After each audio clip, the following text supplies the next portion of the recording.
This morning, Sandy and I are getting packed up to get ready to travel out to St. John's, Newfoundland. I have not been that far out before. I'm really looking forward to it. This time is a little bit different. I'm heading out on association business. So unlike Hive Life, or Hive Life was more, out, I was invited down to present. This trip out to St. John's is on association business in regards to our Canadian Honey Council annual general meeting. Our CHC chair couldn't attend because of business obligations, and I tried to pass it off onto our VP, which had some family obligations. So then that lands on the chair's seat. So that's me. Off to St. John's. That big, wet, cold rock. I can't wait to get down there. They actually have bees. And they are isolated. They are varroa free, apparently. I'm trying to start up this industry to help with pollination and everything like that. So we are heading out, and I'll contribute my efforts towards our industry. This meeting will be a lot of a different tone than what I experienced on Hive Life or some other conventions I speak at, because this is business. It's going to be a little bit heavier. And actually, these types of meetings I really appreciate. I can really dig my teeth into them. It kind of taps into, I'm an industry guy, and a lot of the reasons why I do this is to be able to inject my energy into the industry. So let's just see how the meeting goes. I haven't made a video in response to attending Hive Life yet. Well, actually I have. I've made like 4 or 5 videos just reflecting on the event, but I haven't posted them. And mostly because I don't know how to convey my thoughts appropriately. And, I don't want to look like a chump, but I guess I kind of do anyway. But I was extremely humbled by the attention I received at that conference. And maybe what I'll do is I'll take bits and pieces of the 4 or 5 videos I made on it just to reflect some thought and appreciation for all the attention I got from it. It was something I've never experienced before. Quite humbling, I'd say.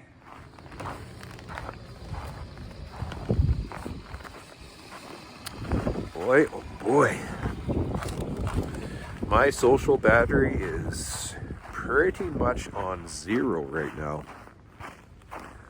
Wow, that was a whirlwind. Hive Life was absolutely spectacular. I was not prepared for anything like that. I only got a fraction of the things done that I wanted to there. Meaning that I was trying to connect with a lot more beekeepers, and I just could not get through it. It was quite amazing. Which, hats off to Kamon on that. It's going to make me want to get to that next one to be able to fulfill some of these commitments. Emails all day long like that, and I just appreciate the feedback and everything. And it's quite humbling. I went down to Hive Life, and I haven't spoke on Hive Life here yet. Just because I've made a lot of videos, I don't know how to convey my thoughts appropriately.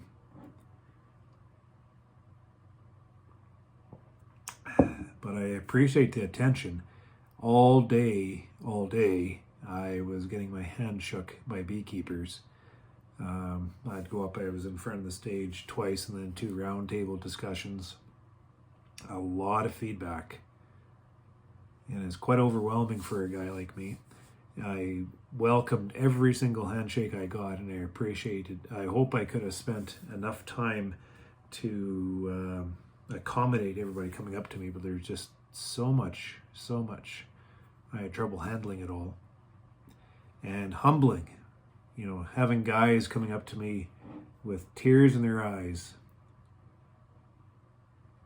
kind of the same tone as this email here, just conveying the appreciation of not so much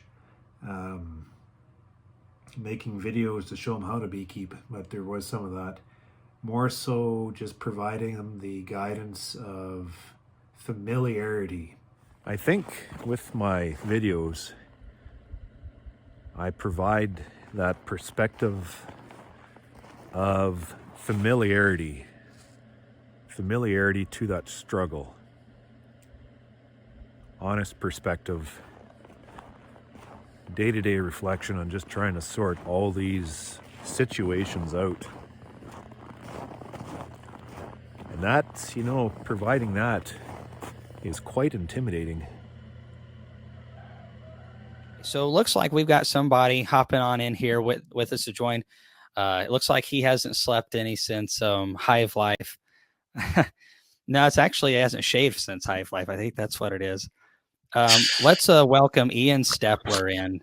All right. Well, Ian, good how evening. you doing? I'm doing fine. Congrats, Kamon. Thank you. So good show. I have to say, you and all your staff, I mean, to me, from my side of the convention, things went flawlessly. Everybody seemed happy. Everybody was just doing what they needed to do there. It was quite exciting. I know you're running around with your head cut off for quite a while in a few places. It's like, everything's, falling apart. But for my side of the show, it was just absolutely spectacular. Well, thanks for saying that. I appreciate you coming quite a bit. It was really nice to meet Sandy. She's definitely the better half. I mean, it's not even close. Yeah, she enjoyed her time away too. Thank goodness for Sandy. Otherwise, I would fall apart in these things, Yeah, I know how that goes. I mean, it's really we say it kind of jokingly, but that's the way Laurel is for me too. It's definitely an anchor. It's always nice to have that person that's always reliable and in your corner. So you came all the way down here. The weather was a little bit warmer than it probably was in Canada, I'd say. And Laurel just came in and it's given me the well, an anchor in a guy's world, it means a compliment. See, this is the problem that guys and girls have right now. But see, this is what happens. And this is, my personal opinion, but when the fall happened and before that, Adam and Eve, they were on par. They could communicate. He would say something that always landed just right. And then after they were kicked out of the garden, that's when things went bad. Communication between guys and girls just totally got screwed up. And now I say something like she's an anchor for me, which in a guy's world is a massive compliment. That is a compliment. Yeah, it is a compliment. She comes in here and looks at me with those eyes of hers and goes, "You just called me an anchor." Although when you think about that, yeah, I can maybe see your point. Gosh. Open mouth and hurt foot, basically. Anyways, it was a pleasure to actually get to meet you, Kamon. Finally, after how many years now? It's been quite a while. We've been chatting online and on phone and over text for quite a while, and on B-Source for, it's been forever, it almost seems like. So finally getting to meet you is quite an honor. Well, I'd say the same. And, it was weird. It's just super weird because we're able to these days communicate like this and see each other. And of course, I've watched several of your videos and occasionally you chime in on a couple of mine and we've texted back and forth, various things. And so it kind of feels like we have met each other. And then technically this was the first time and it really felt really awkward. How much taller you were than me. I really didn't think the gap was quite that big, but I kept getting comments about being I presented fairly well, I guess, like clean shaven and a haircut and everything. I think I have to step up my game on my videos maybe because I'm not going to say anything. I am what I am, right? You're an anchor, Ian. You're an anchor. I need my anchor to help me out, right? That's right. Well, there's a lot of days, I look a lot like what you look like right now. I just, don't have time to shave. You're going from one project to the next, and you wake up and you start, and then you might get 30 minutes to an hour at the end of the day, and you don't necessarily feel like shaving.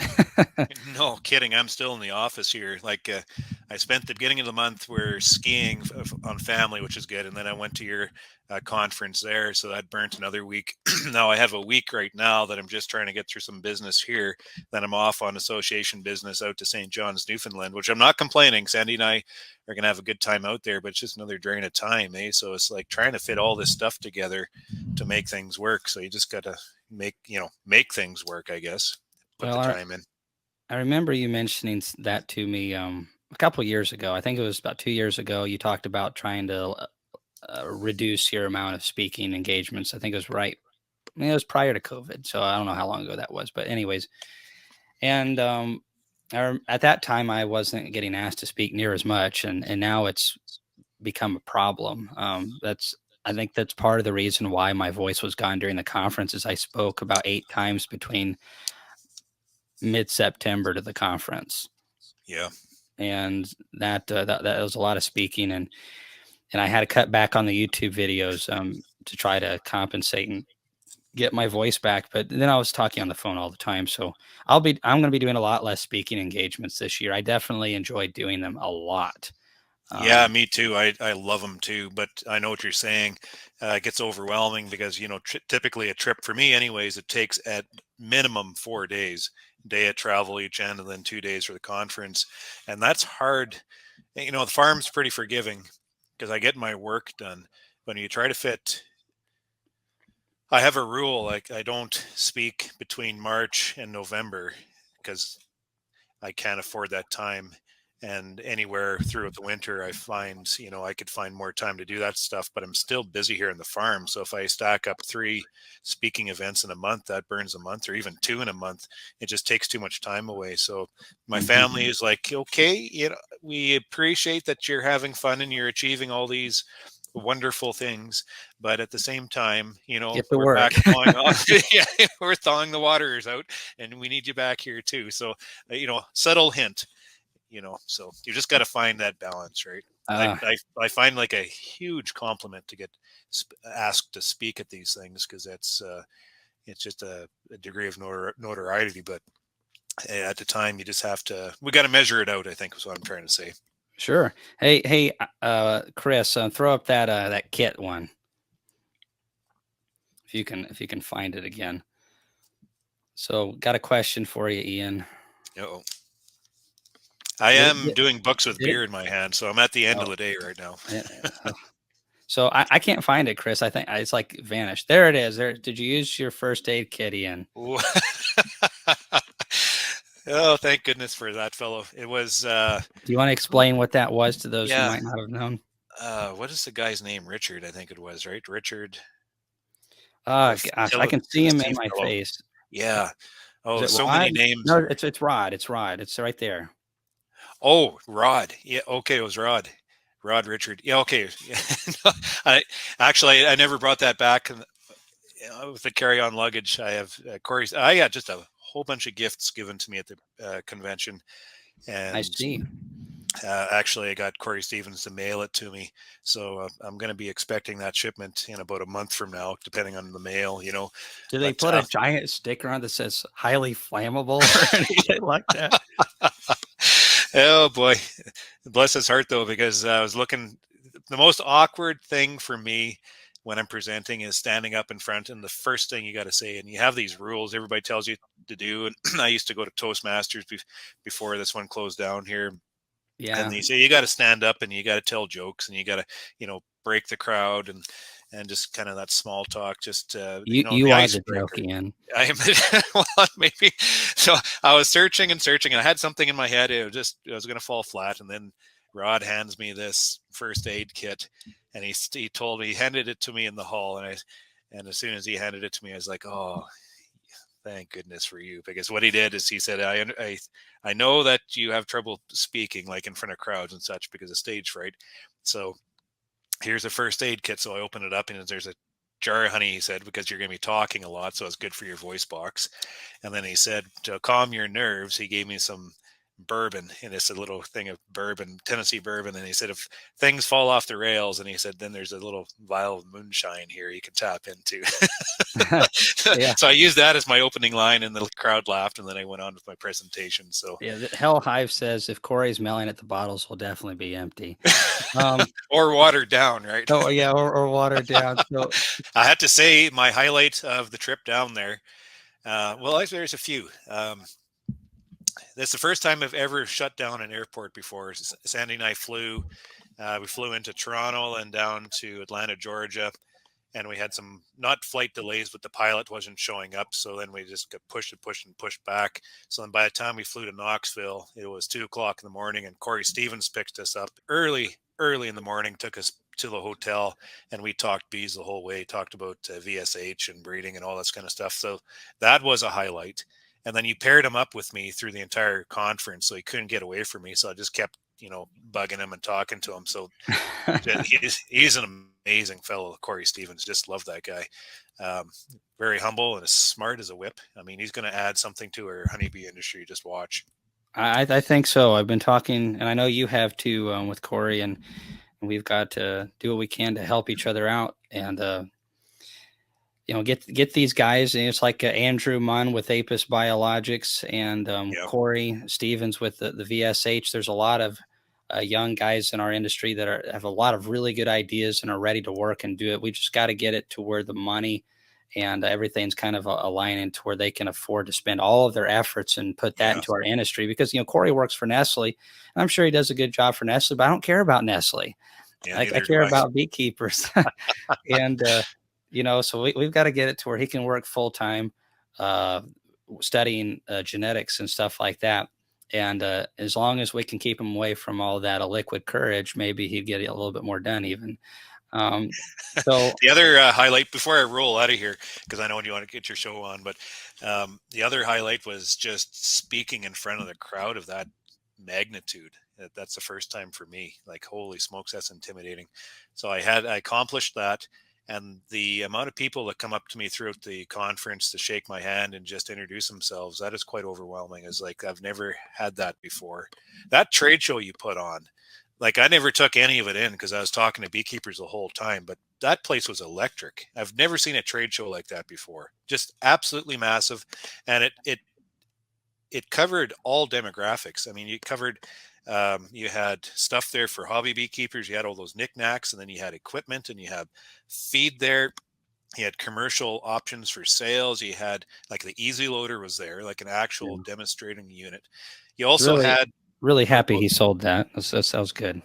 Yeah, that's awesome. I think he's pretty happy making the trip. And then you also had the energy of individual beekeepers setting up shop, promoting themselves in the industry, and it just added a vibe. Like, the stream team had that little booth going on there, and Bob Walker had a booth going on. They had some live chats going on in podcasts. It just was very fascinating how you kind of knit all that together. Very good. And then before I leave, the other highlight was the evenings out. And I think, the one lunch we had with Etienne and Richard and you and I and my wife, that was really good. I appreciated that a lot. And I think Rod sprung for that meal too. Yeah, so Rod did. I was supposed to get that, and this happens to me every year. And I'm like, all right, speakers, I've got your food. It's on me, and everyone's like, oh, Kamon, you're great, you're awesome. And then turns out I don't end up paying for it. And then there's a supper we went out. We had a few suppers there, but the one with Bob Binney and Kevin Molfett and Richard and Etienne and Andrew, Jed Thorne, with Thorne. We took over that restaurant. I don't think the owners minded because we spent a lot of money, but that was a lot of fun. And then the day that Sandy and I booked for travel was on the Sunday, and it was kind of rainy and foggy, and we never actually got out the door early because we slept in that morning. And then you took us to that other restaurant, and Bob was there, and Kevin and you and Richard just sat around. I know I drained your afternoon at the Cracker Barrel. feel kind of guilty for draining like 3 hours of Bob in your time that No, afternoon, no, but that was an absolute highlight for me. Just shop talk. Like, oh man, that was awesome. Yeah, I enjoyed that that. was one of I knew running the Ah, conference. Summers were there too. Yeah, I remember. Yeah, Summers were there both times. So Yeah, they, or all 3 times actually. Yeah, it was good. yeah. Well, yeah. Oh, how can we forget the summers? I can forget Natalie. You know, she's shorter than me. A lot of times, I don't see her. She's so short. Well, Um, not anymore. I'm pretty sure she's taller than you. man, look at the time, Ian. You got to. I'm sorry, you have to leave.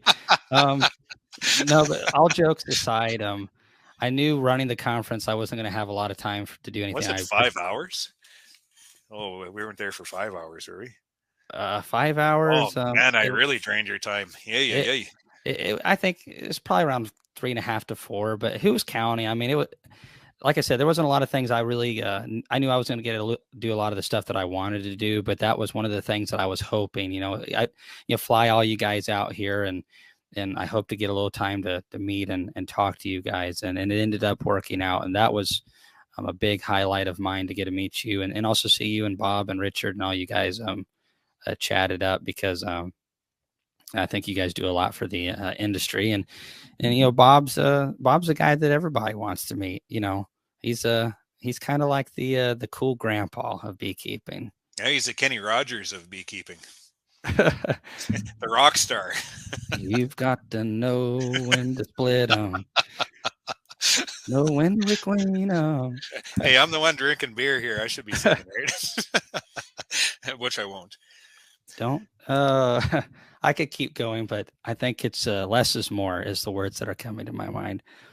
Yeah. So I should let you go. I don't want to take too much of your time here, but I just really appreciate inviting Sandy and I down. We had a really good time. I just want you to know that. And hats off and congratulations. Ian, I really appreciate you coming out. Tell Sandy that I said hey, and I look forward to seeing you again someday in the future. For sure. Okay. Thanks, Kamon. Thanks.